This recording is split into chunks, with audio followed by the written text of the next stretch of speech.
Olá pessoal, tudo bem com vocês? Aqui professor Ronaldo e hoje eu quero falar um pouco sobre economia e dinheiro, ou seja, o lado monetário da economia. Tá bom, gente? Então fiquem comigo por alguns minutos para a gente entender como funciona a questão monetária da economia. Primeiro nós temos que ver um conceito de moeda. Então, para a gente ter esse conceito de moeda, entender o que significa a moeda na economia, a moeda é um instrumento aceito pela coletividade para intermediar transações econômicas e para o pagamento dos bens e serviços que são negociados naquela economia. E a aceitação da moeda é definida por lei e por isso ela é obrigatória. Então, se você for fazer um negócio com outra pessoa, você vai ser obrigado a aceitar o dinheiro corrente, a moeda corrente, ou seja, no Brasil, o real. Então, se você vai comprar um carro, você vai ter que aceitar o dinheiro que a pessoa te der. E se você vender qualquer objeto, você é obrigado também a aceitar isso. Por isso que a gente diz que a aceitação de moeda é curso forçado. Tá bom, gente? Então, só para a gente entender um pouco esse conceito de moeda.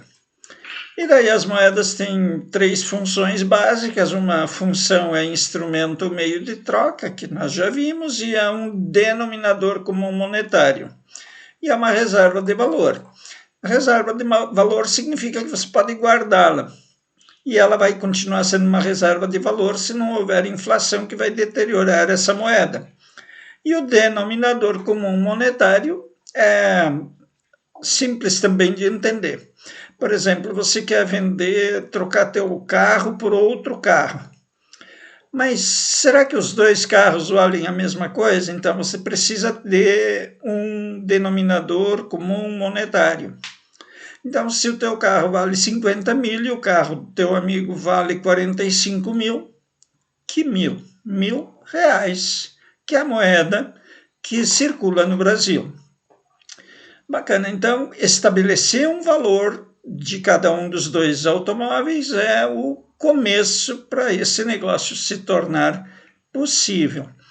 Quando as duas partes aceitarem esse valor, a diferença do valor dos automóveis pode ser combinado depois entre os dois negociadores. Então, a moeda é um instrumento, um meio de troca. Você pode comprar o que você quiser com dinheiro ou aquilo que você quer vender, você vende em troca de dinheiro. O denominador comum monetário, você sabe que o dinheiro tem um determinado valor e você usa isso como para definir o valor das coisas e dos serviços. E ele também pode ser guardado. Aí ressalvadas as questões como inflação. E a função de instrumento ou meio de troca pode ser, por ser amplamente aceito, ele serve para intermediar o fluxo de bens e serviços e fatores de produção. E a posse do dinheiro representa uma liquidez imediata para quem o possui. E a função de denominador comum monetário é como padrão de medida. A moeda possibilita, ela permite expressar em unidades monetárias os valores de todos os bens e serviços produzidos por uma sociedade. E como reserva de valor, a moeda pode ser acumulada para a aquisição de um bem ou de um serviço no futuro, tendo para isso a única condição de que ela seja estável. Lembra da questão da inflação? Se houver muita inflação, a moeda é instável. Isso aí ela perde valor. Tá bom, pessoal? E os tipos de moeda? Existem as moedas metálicas, o papel moeda e a moeda escritural ou bancária. Então, se você tem, vamos imaginar que você ganhe na loteria. Bacana, você ganhou 50 milhões na loteria. E daí você chega na Caixa Econômica e diz que tu quer resgatar o prêmio. Aí o gerente vai falar, olha, o senhor quer sacar ou o senhor quer fazer uma aplicação, ou a senhora quer fazer uma aplicação? Ora, se você falar assim, eu quero ver qual é a proposta de vocês para eu fazer uma aplicação, que propostas vocês me oferecem? Se você aplicar teu dinheiro, essa moeda vai virar uma moeda escritural, uma moeda bancária, porque na verdade ela nem existe lá. E o banco também pode dizer o seguinte, não, tudo bem, nós podemos te liberar uma parte hoje e a outra parte ou daqui a 3 dias, tu pode sacar uma parte e daqui a uma semana o restante. Porque nós não vamos te entregar 50 milhões em dinheiro, em notas de 100 na tua mão para você sair daqui do banco. Não é possível fazer isso. Por quê?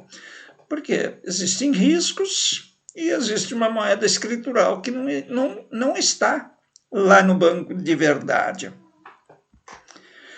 O conceito de meio de pagamento total. Meio de pagamento é o quê, pessoal? É o total de moeda disponível em poder do público, mais os depósitos à vista nos bancos comerciais.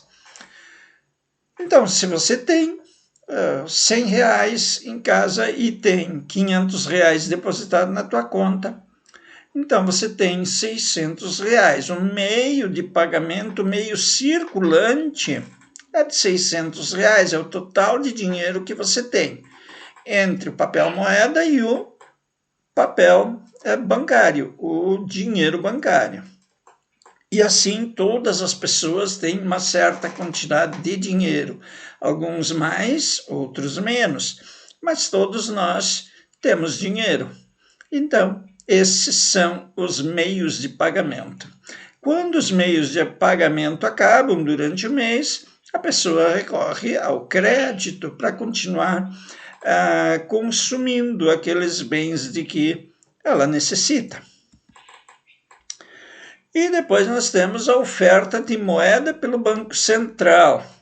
Para que o Banco Central oferece moeda?